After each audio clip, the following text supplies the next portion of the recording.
Bowler ଓ ବ୍ୟାଟରଙ୍କ ଖରାପ ପ୍ରଦର୍ଶନ।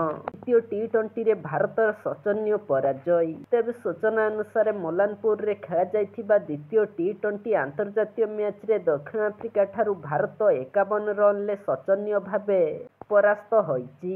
ପ୍ରଥମେ ବୋଲର ଏବଂ ପରେ ବ୍ୟାଟରଙ୍କ ଖରାପ ପ୍ରଦର୍ଶନ ଯୋଗୁଁ ଭାରତୀୟ ଦଳକୁ ଏହି ବଡ଼ ବ୍ୟବଧାନରେ ହାରିବାକୁ ପଡ଼ିଛି।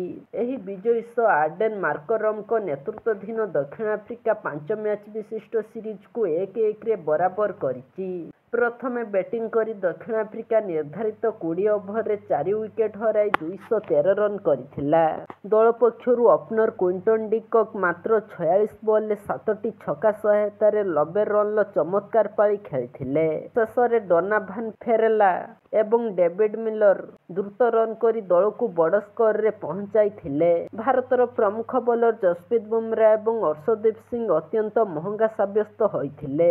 ଅର୍ଶଦୀପ ସିଂ ଗୋଟିଏ ଓଭରରେ 7ଟି ୱାଇଡ୍ ବଲ୍ ପକାଇଥିଲେ। 214 ରନ୍ର ବିଜୟ ଲକ୍ଷ୍ୟ ପିଛା କରି ଭାରତୀୟ ଦଳ 19 ଓଭର 1 ବଲ୍ରେ ମାତ୍ର 162 ରନ୍ କରି ଅଲ୍ ଆଉଟ୍ ହୋଇଯାଇଥିଲେ।